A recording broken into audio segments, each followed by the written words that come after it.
Spoiler warning, the moral of Samantha Learns a Lesson is don't fucking buy Shein. Welcome back. My name is Sam, short for Samantha. I have a media studies degree and was a huge American Girl kid growing up. Today I am joined by doll Samantha, and I want to talk about Samantha Learns a Lesson, which is the second book in the core Samantha American Girl series. And oh boy, if you thought we talked about class a lot with Meet Samantha, you're not ready for this one. So, like in my Meet Samantha video, I'm going to start off by recapping this book, talking about what happens in Samantha Learns a Lesson in case you hadn't read this since you were a kid. And then we're going to transition to talking about themes and specifically about how this book handles class. So yeah, immediately from the first page, we dive into a typical day at school for Samantha. This is not too long after the ending of Meet Samantha. I think it's only been a couple months, but it's fall, she's back in school. Samantha goes to a very exclusive private school for very wealthy young ladies who are kind of being educated on society and etiquette as they're also learning normal school subjects. And we get to see Samantha passing notes in class with her friends and talking over lunch about how much she hates PE. And this was very relatable for me. These were things that really reminded me of when I was a child in school. So I really like how this book starts by highlighting the ways that girlhood is the same across the centuries. After returning home from school, Grand Mary, Samantha's grandmother, tells her that she has a surprise. And the surprise is that Nelly is back in Mount Bedford. Nelly is Samantha's friend from Meet Samantha, of course, and remember, at the ending of the first book, Grand Mary promised that she was going to help Nelly and her family. And here we learn that the way that she did that is that she got the entire family jobs with another wealthy family in the neighborhood. They're called the Van Sicklin family. So Nelly's dad is going to be their driver. I believe her mom is going to be their cook or maybe a maid.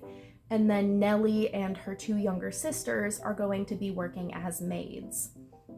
But what's really exciting is that Nelly is going to have enough free time that she will be able to attend school for the first time in her life, which she is absolutely thrilled about. Unfortunately, Nelly and Samantha can't attend the same school because, of course, Samantha goes to an expensive private school and there's no way that Nelly's family could afford to send her to a school like that. So Nelly is going to be attending the Mount Bedford public school. There's a really cute scene where Samantha and Nelly's two little sisters all walk to school together. Samantha drops them off at their school and then runs to hers to make it on time. But when she goes to pick them up at the end of the day, Nelly has had a really rough first day. The other students have been bullying her because even though she's 9 years old, she is only in the second grade because she's so behind on reading. And she has a lot of performance anxiety and a lot of social anxiety because she's never really been in a room with this many people before. And it's just been really miserable for her. She's much older than the other students in her class, and she kind of wants to give up. She's not really into this whole school thing anymore. Samantha, of course, wants her friend to have an education. She wants Nelly to be able to have this thing that was so important to her. So she gets help from her teacher at her private school, Miss Stevens, to start her own school to tutor Nelly. So Samantha starts a school in the attic of Grand Mary's house, And she is giving lessons to Nelly, and I believe her little sisters are also there, but it might be just Nelly.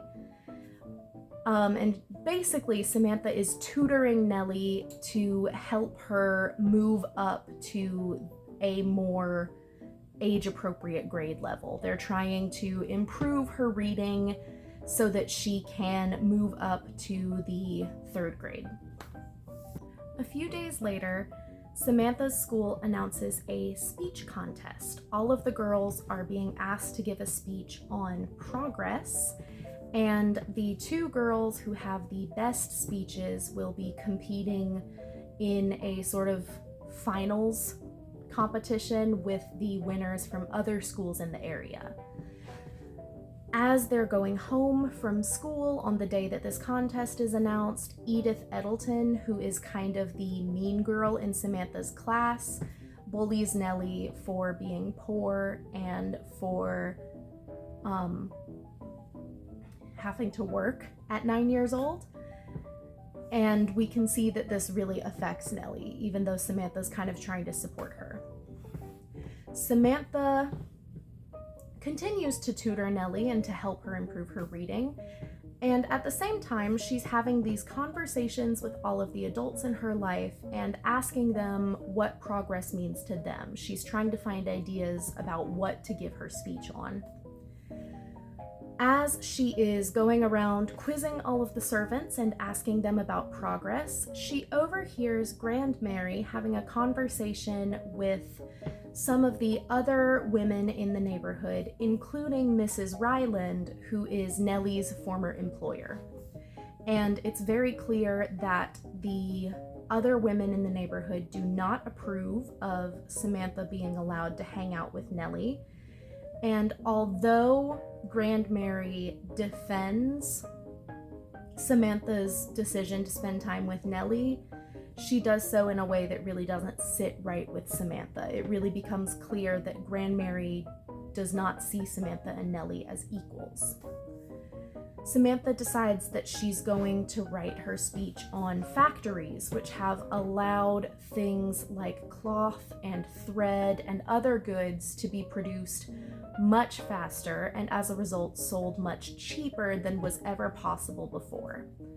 So she writes her speech, she has the speech contest, and Samantha and Edith Edelton, the girl who bullied Nelly, are the 2 winners for their school. That day, Samantha goes home like normal. She's tutoring Nelly, they're practicing reading, and Nelly asks to hear Samantha's speech. But when Samantha performs her speech for Nelly, Nelly tells her that factories are not a good thing. Remember, Nelly worked in a factory before she came to Mount Bedford to be a maid for the Ryland family. And she tells Samantha about some of the absolutely horrible conditions that she and other small children were working in, including things that basically made her chronically ill. She has physical issues from working in a factory that she's just now recovering from. And this really hits Samantha hard. Samantha is really struggling with the idea that this thing that has been praised by the adults in her life could have had such a negative and harmful impact on Nelly, someone she cares about very much. And as she's preparing for the finalist speech contest, Samantha actually decides to change her speech, and instead of talking about how great factories are, she gives a speech on the problem with factories and how they are hurting the children who work in them.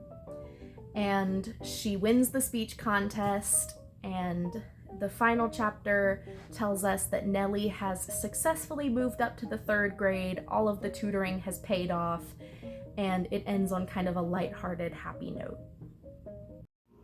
Hey, this is Editing Sam. As I mentioned in my previous video, I just moved, and I haven't found a good place to film yet in my new apartment. The place where I decided to film this video is an area where my cats like to hang out. So, as you will soon see, they were very curious about what I was doing, and there's a couple of places in the video where you will hear shuffling noises or things being knocked over. I was able to fix most of it in editing with noise suppression, but I just wanted to give a warning so that no one gets jump scared by my cats. My cat just knocked over my tripod and I had to set it back up, so I apologize if this is not the same camera angle as before. But anyway, right off the bat, Samantha learns a lesson, engages much more explicitly with themes of class and class politics than Meet Samantha did. A lot of these things were implied in Meet Samantha, or they were sort of lurking right under the surface, but in this second book, class issues and labor issues are explicitly what the story is about.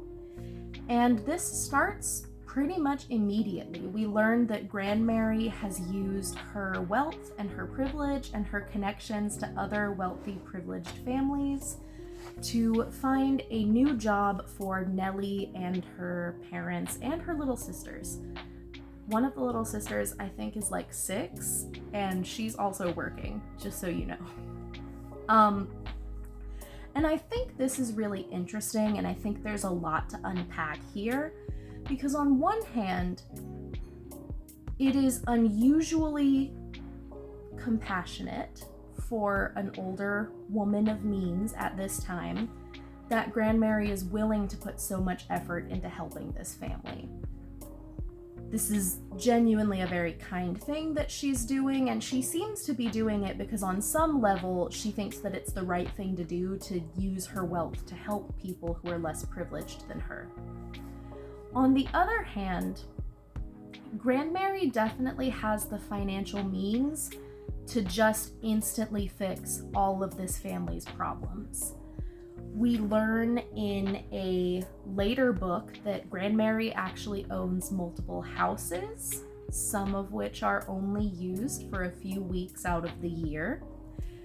So she could very easily give this family a place to live for free. She could give them a big enough cash gift that they could pay off their debts and sort of have a fresh start. There's a lot that she could do, and she would be able to do it with no strings attached without any real cost to her. But that wouldn't be proper in this high society that Grandmary is part of.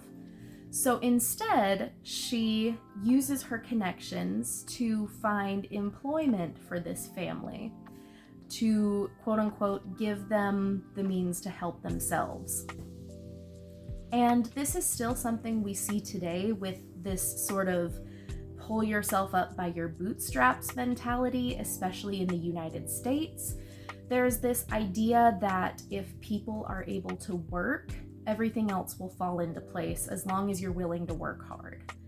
And we will see later in Samantha's series that, as in real life, this doesn't always work out for people. It's also interesting to see the difference between Samantha's private school and Nelly's public school. Nelly does go to a public school paid for by the state. New York passed compulsory education laws in 1874, which means it's legally required for children to attend school. And in turn, that means that the state is required to provide schools so that there's a way for poor children to get an education. As we learned in Meet Samantha, these laws were not being enforced very strictly at this point in history.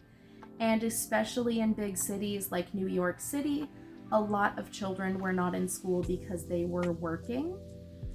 But on paper, at least, New York did have public K-12 education. And like today, a public school education and a private school education were not the same thing. Nelly is at a school that, like a lot of modern private schools, has a lot of students, doesn't have enough teachers, doesn't have enough supplies to go around, Is this sounding familiar?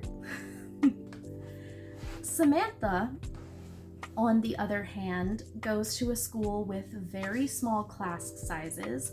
Her school is actually run out of the headmistress's house, so she's attending classes in this very luxurious, well-appointed manor house. And Samantha is learning French, she's learning etiquette, she's learning dancing and piano, and all of these extracurriculars that Nelly will never have access to at her public school. And like I said, this is still very much the case today. Just Google public school lunch versus private school lunch for an example of what I'm talking about. And we should also remember that public schools in the United States are funded by taxes, which means even among public schools, funding is more or less depending on how wealthy the area is. And Mount Bedford is a wealthy suburb in New York, so this is a nicer, better funded, better maintained public school than a lot of other children have access to. I also think that more than Meet Samantha, Samantha Learns a Lesson shows how very, very deeply Samantha cares about her friends. She really wants Nelly not only to be happy, but also to have the opportunities that Samantha herself has access to. It really bothers Samantha that Nelly does not have access to the same education that she has access to. It really bothers Samantha that Nelly is not getting to enjoy the same things that Samantha enjoys. And we see her really trying to fix that in the ways that she can as a 9-year-old. She literally goes to her teacher at her expensive private school and borrows class supplies and lesson plans essentially from her teacher and gives them to Nelly. Samantha is trying to literally give her own education to Nelly. And I think that's something that speaks really strongly to Samantha and who she is as a person and how she is as a friend. And she is someone who will do just about anything for the people she cares about, which is something that will be consistent throughout this series. We also see that Samantha has a very strong sense of justice and that she gets genuinely angry when she sees injustice happen around her.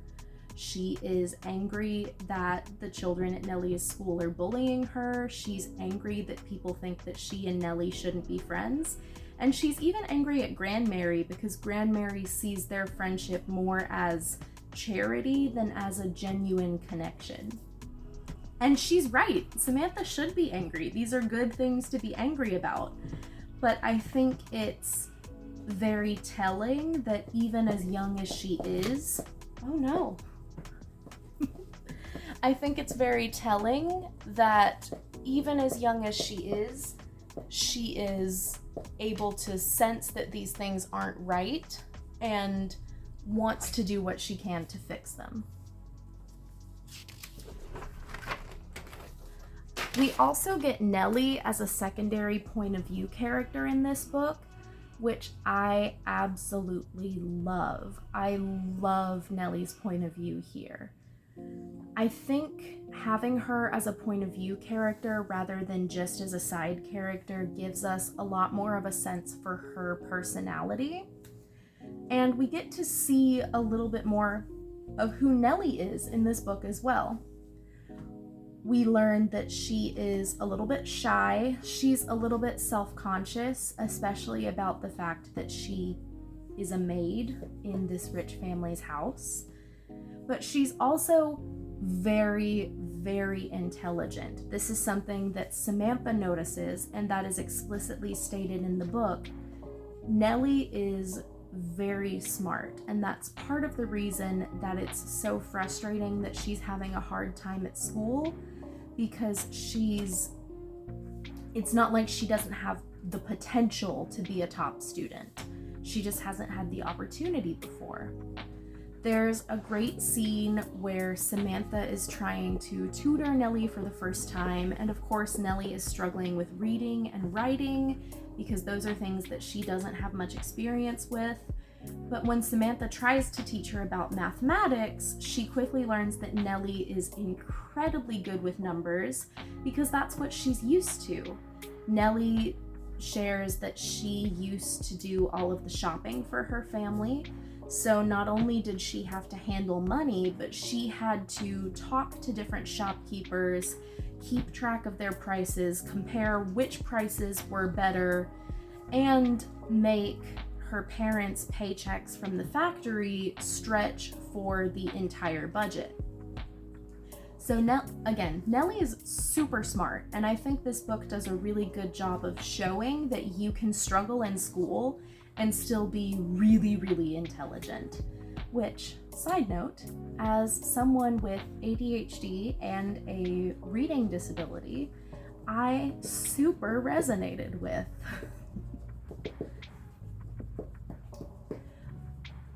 I also just kind of want to die every time I think about the amount of work and stress that this 9-year-old is under. Nelly is going to school. She's working full-time as a maid for the Van Sicklins, and then once she's finished her work as a maid, she is doing several hours of tutoring every day with Samantha. So she's basically doing another school day after her full-time job. And again, she is 9 years old. And that's just so much. And like I talked about in the Meet Samantha video, this is historically accurate. This was the reality for a lot of children at this point in history. The peek into the past section at the end of the book, which is the sort of non-fiction section, talks about night schools, which were a thing at this point so that children who worked in factories could go to school at night once the factory was closed. So, in case you were too happy today, there's something to think about. We see a moment of Samantha kind of awakening to class consciousness. We see her sort of realizing where she fits into this class structure and how she is impacted by it in the scene where she overhears Grandmary talking to the neighbors. And in this moment, Samantha realizes that the reason Grandmary is allowing her to hang out with Nelly is because Grandmary sees their friendship as charity. The way Grandmary phrases it is that Samantha is not playing with Nelly, she's helping Nelly.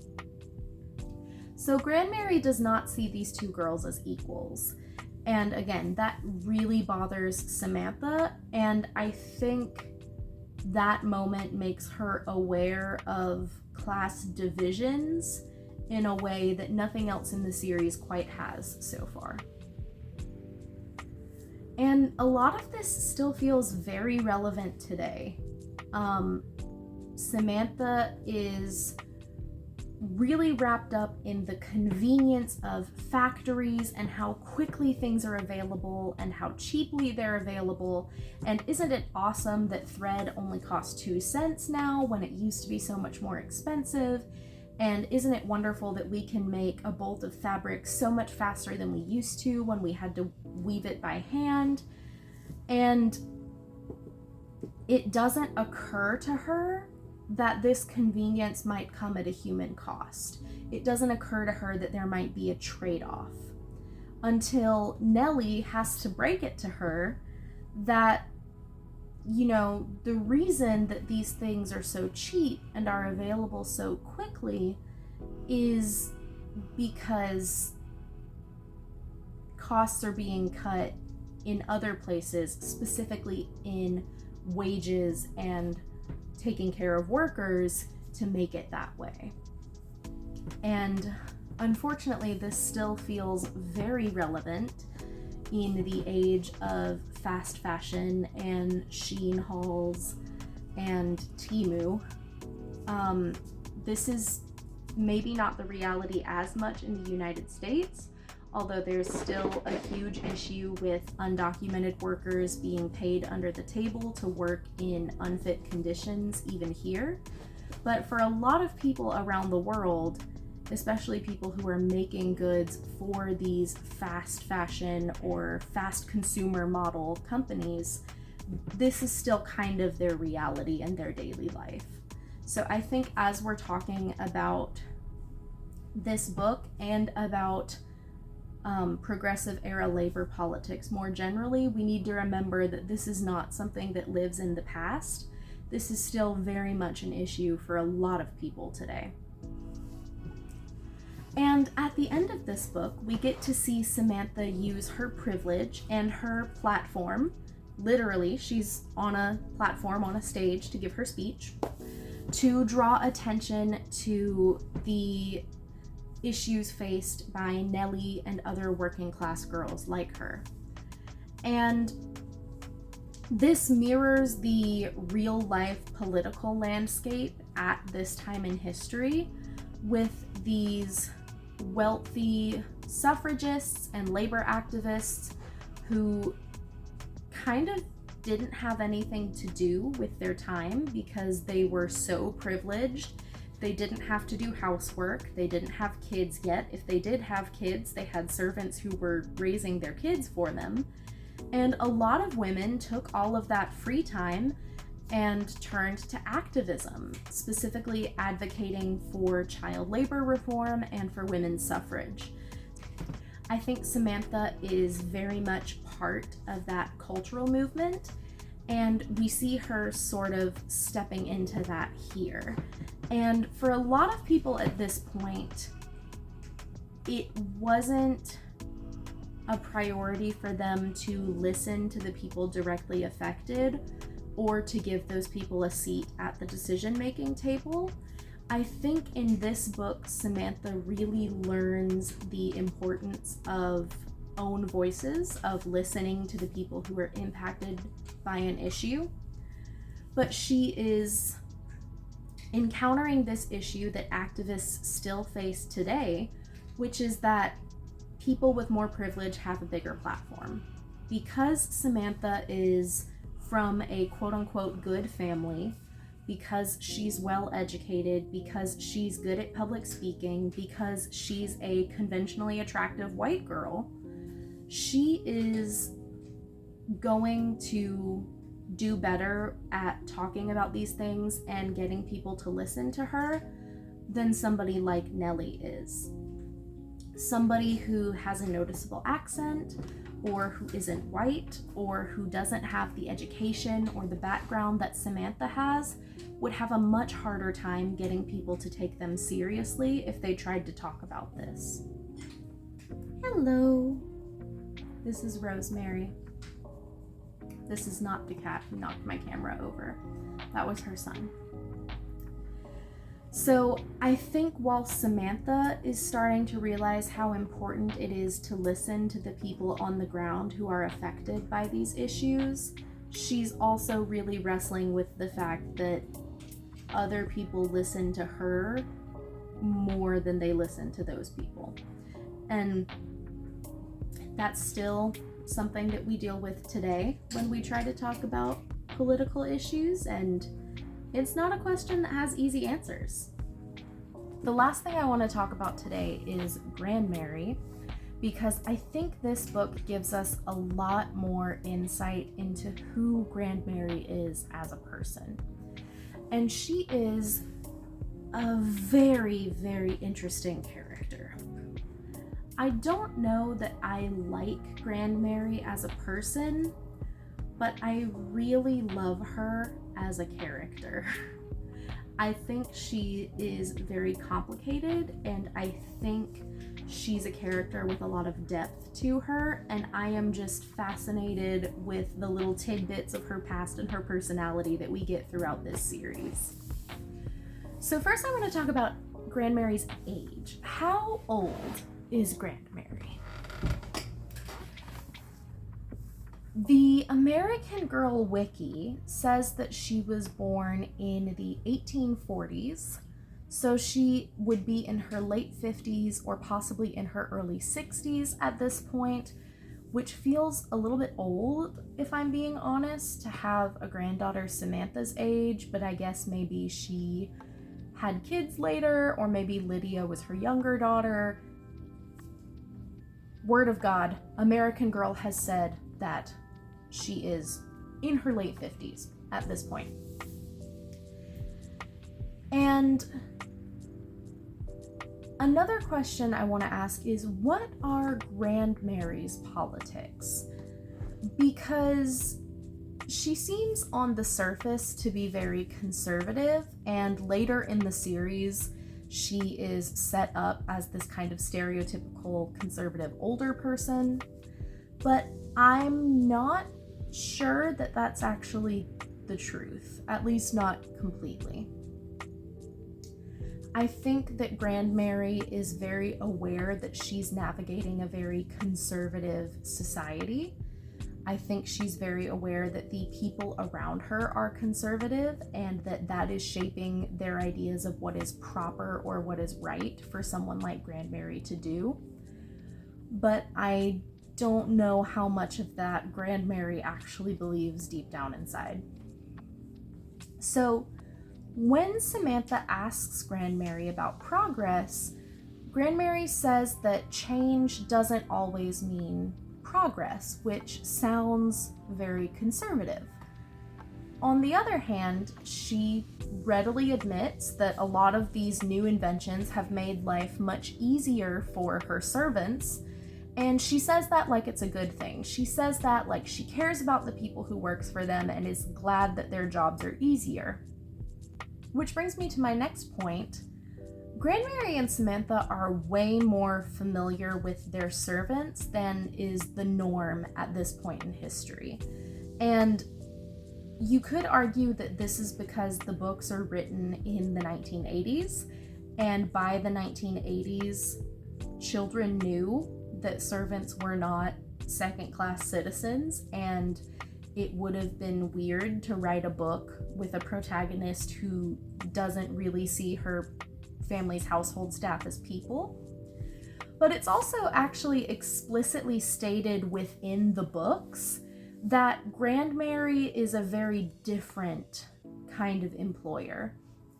Part of that conversation with the neighbor ladies that Samantha overhears is talking about how Grand Mary has a very different relationship with her servants than a lot of other heads of household in the area. And Grand Mary really does seem to care about the people who work for her. She seems to be genuinely invested in their quality of life. And again, that is not the norm. And I will say, Mrs. Van Sicklin, the friend that Grand Mary got to hire Nelly's family, does also seem to be in kind of a similar boat. It seems like Grand Mary sort of went out of her way to find a employer who was going to treat this family well, which is nice.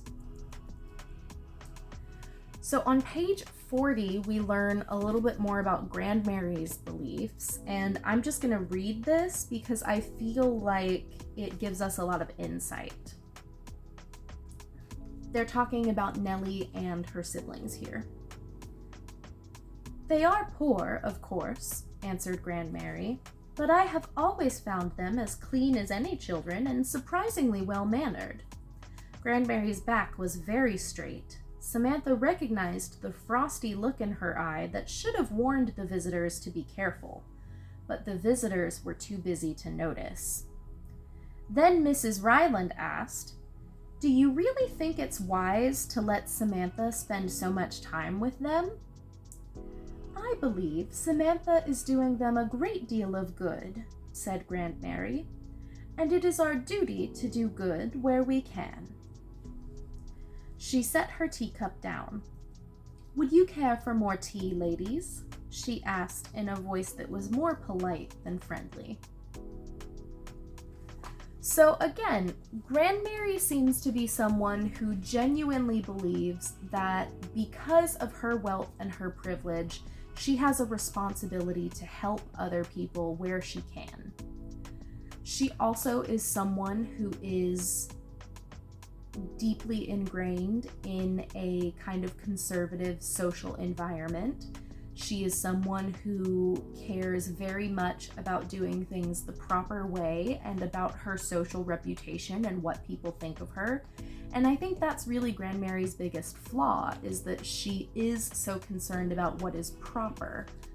But I think she's also concerned about what is the right thing to do, and I think she and Samantha are ultimately on the same page about that, even if Grandmary is not as willing to engage Nelly and her family as equals as Samantha is. And towards the end of the book, we get a very brief scene in Grandmary's point of view right after Samantha's speech, and we see that she's very proud of Samantha. She kind of immediately puts together that Nelly is the reason that Samantha has changed her speech, and she seems to be very glad that Samantha has had this revelation and has used her platform to talk about it in this way. So in conclusion, I think Grandmary is where Samantha gets her intelligence and her curiosity. Grandmary seems to have a lot of insight into people and a lot of understanding of the way that things work. And I also think that Grandmary is where Samantha gets her sense of justice. I think Grandmary has a very strong sense of right and wrong, and that's something that she seems to have really instilled in Samantha as she's been raising her. So that is it for Samantha Learns a Lesson. I think this is my favorite of the two books we've covered so far. I think it's a little bit more tight than Meet Samantha. I think the plot is a little bit more linear and doesn't wiggle around as much, which I think makes it a stronger book. And it has more Nelly, and I love Nelly, and I love Grandmary, so like lots of great character moments in this book for me. But that is all I have for you guys today. I hope you will join me next time when we will talk about Samantha's surprise, which is interesting in the way that it connects to the rest of the series. So that will be a very interesting video, and I hope you guys will join me as we discuss. But in the meantime, I hope you have a wonderful day, and I will see you soon. Bye!